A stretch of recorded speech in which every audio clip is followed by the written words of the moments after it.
Our next guest, one of our favorites. He's been on this program before. He's a friend of the Showgram.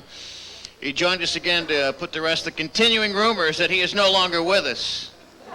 You remember him from The Godfather and his Fish and Barney Miller. Here is Abe Vigoda. All right. Woo!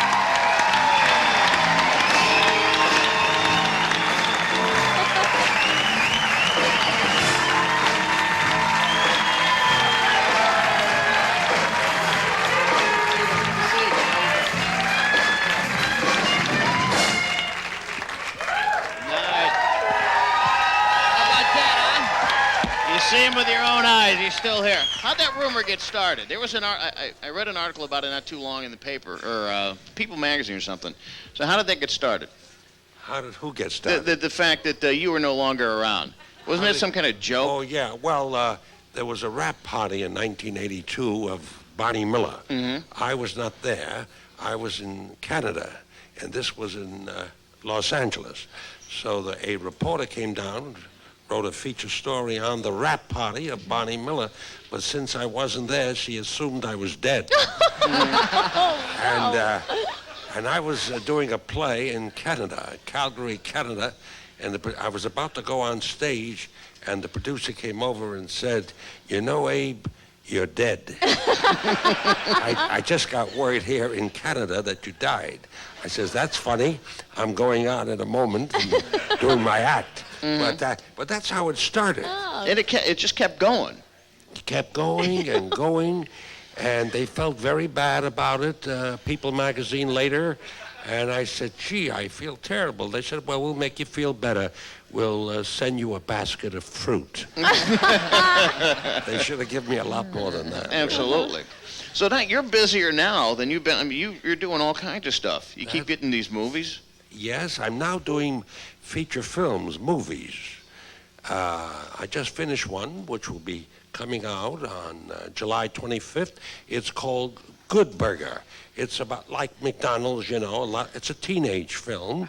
Young people. I'm the only older member of the family.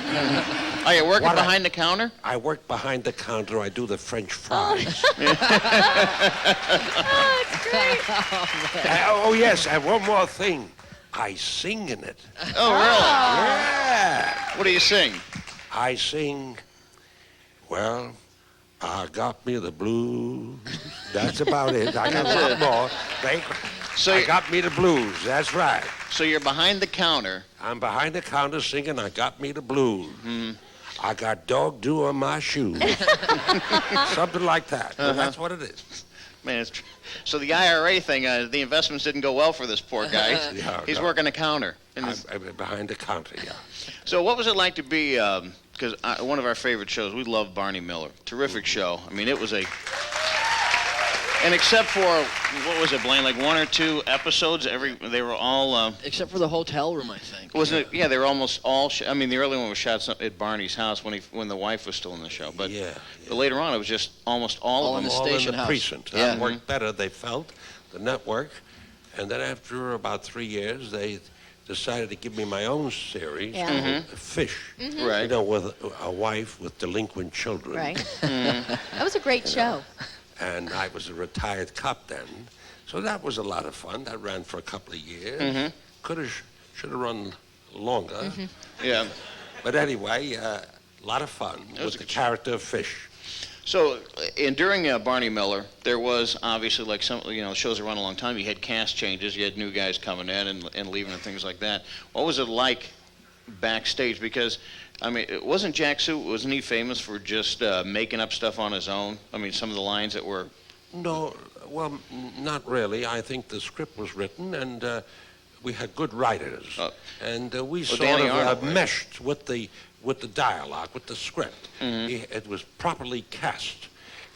That's what makes a show successful, when the writing and the actor mesh, and they belong together, and then it becomes a hit. Mm-hmm. It was a great show. It ran for a long time. Yes. It ran a long time, I think 8 years. Mm-hmm. And I was with the character Fish 5 years, 3 with Barney Miller and 2 of my own series, Fish. But people sometimes feel that I was with it for 8 years. I Right. wasn't. They'd say, "Oh, weren't you with it all these years?" I said, "No, no, no. Yep. That was my shadow." Yeah. I don't know, my spirit, perhaps. And of course, in The Godfather, which is a classic movie and it's been re-released, Abe does a bad thing. Abe gets knocked off. Yeah, they killed me in the first one, in Godfather Part 1. And later I met the director and producer and the writer, not the writer, Francis Coppola. Mm-hmm. I said, will I be in the second one? He says, just a flashback. Then I said, for a minute or two. And then I said, how about the third one, because I'm unemployed. He says, no, you died. So I said, but no one saw me die. They took me away in the first act. His name was Tessio. Yeah. Right. And they took me away, but you didn't see me die. He says, everyone knows you're dead. I'm sorry, I'd like to put you in the third one. But I did it after The Godfather. I did about 40 mafia roles all over the place. Like a film I did, perhaps some have seen it, Sugar Hill, with Wesley Snipes. Yep. Yeah, I was in that one. Yeah, you played a lot of gangsters after that. A lot of gangsters, and I did one just now.